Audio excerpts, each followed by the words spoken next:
In today's video, guys, I want to break down how to analyze and back into rental property cash flow numbers to get a desired monthly number before you ever buy the property. So at least you have an idea or a short, small, tight range before you go close a property of what it could potentially cash flow. You need to look at lease numbers, you need to look at taxes, you need to look at an amortization calculator, you need to look at insurance. All these things go together to figure out how much the property is going to cash flow. So there's high price point markets, there's low price point markets, there's all in between. Just like everybody else's mindset when it comes to looking at a property, what's good for them may not be good for you. Some people want $100 a month, some people want $500 a month. So in today's video, I'm gonna show you basic how to calculate rental numbers. And really, I like to stay above $300 a month. I think it's a good price point. So this is a backing into an example for a monthly cash flow number. Now there's other ways to analyze rental properties. Some people use the 1% rule. Some people look at return on investment rules.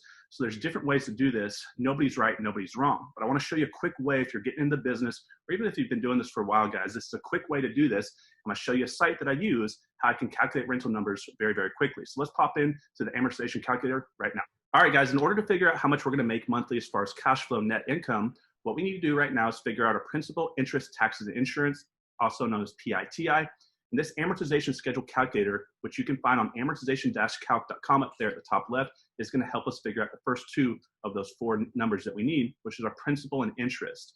Now, let's assume that we're going to have a $100,000 loan. It doesn't matter if you did a BRRRR strategy or buy, fix, and refinance, where you bought it for a low amount, put a bunch of repair costs in it, had carrying costs and financed out, or if you just bought it directly with a loan day one, and it was cash flow ready, and you just started renting it from the start of the process. So what we need right here is a loan amount, guys. And I have zero affiliation with this website.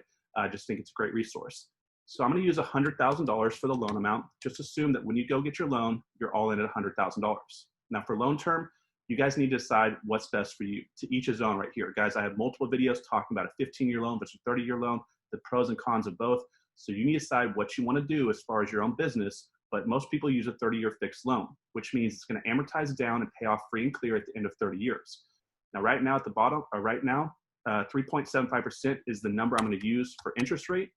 And the reason I'm going to choose this is it's pretty typical for what most people are using right now in their own business. Now, this is going to vary depending on your own financial history, your own credit, a lot of different variables, the bank that you're going to use. So guys, you need to go sit down with a local banker, a mortgage broker, somebody to give you some of these numbers, how it's going to reflect for you as your individual self as a business owner. Now, this is a pretty typical loan that a lot of people I'm talking to is getting right now. So you can see I'm going to calculate this to get our P&I payment. So up at the top left, you can see it's a $463.12 payment. This is a monthly payment broken down between interest and principal. Now you can see the first month it's $313 interest and $151 of principal. Now watch as I scroll through this, guys. Watch what happens to interest. It's going to go down and principal is going to go up. So they're going to cross over down here. And you can see a visual representation of this right here in this little graph right here. So as a loan pays off, interest goes down, principal goes up. So it accelerates the payoff as it goes down as far as principal amount.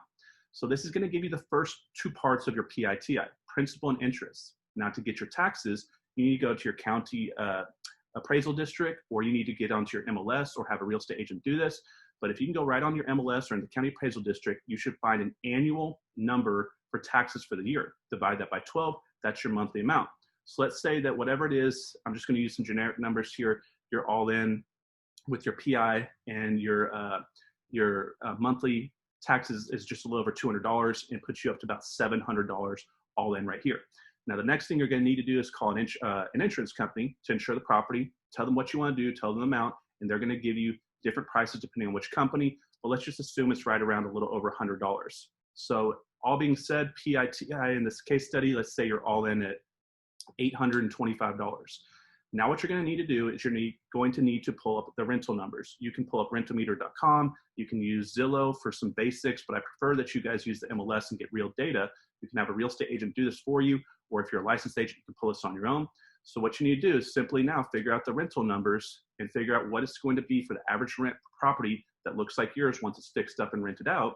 And now you back into it. Let's say our all in here for PITI is $825, and you want the property cash flow for $175. You need to figure out if the property will rent for $1,000, and so on. So you figure out what you want it to be, and then you back into your numbers accordingly. I know this is a very basic example, but I get this question literally all the time. How do I figure out these numbers? And I think going from a 1% or an ROI perspective can be a little bit confusing when you start out. Now, obviously, you want to look at return on investment most importantly going forward. But when you're starting out in the business, guys, this is a basic way to calculate PITI. You just simply use this amortization-calc.com. Then you go onto your county appraisal district website, or you use the MLS to figure out your monthly taxes on the property by taking the annual amount, dividing it by 12. Then you contact an insurance company and figure out exactly what they're going to charge you as far as a monthly amount to have that property insured. And then you go on and figure out the lease rates by simply using the MLS or some of these tools like I just mentioned, and you back into it to see if it clears your desired monthly numbers. And if so, you have a deal and you can buy that property. So I hope you like this quick basic example, guys, on how to back into a rental property number to get your monthly cash flow. And this is how we do it.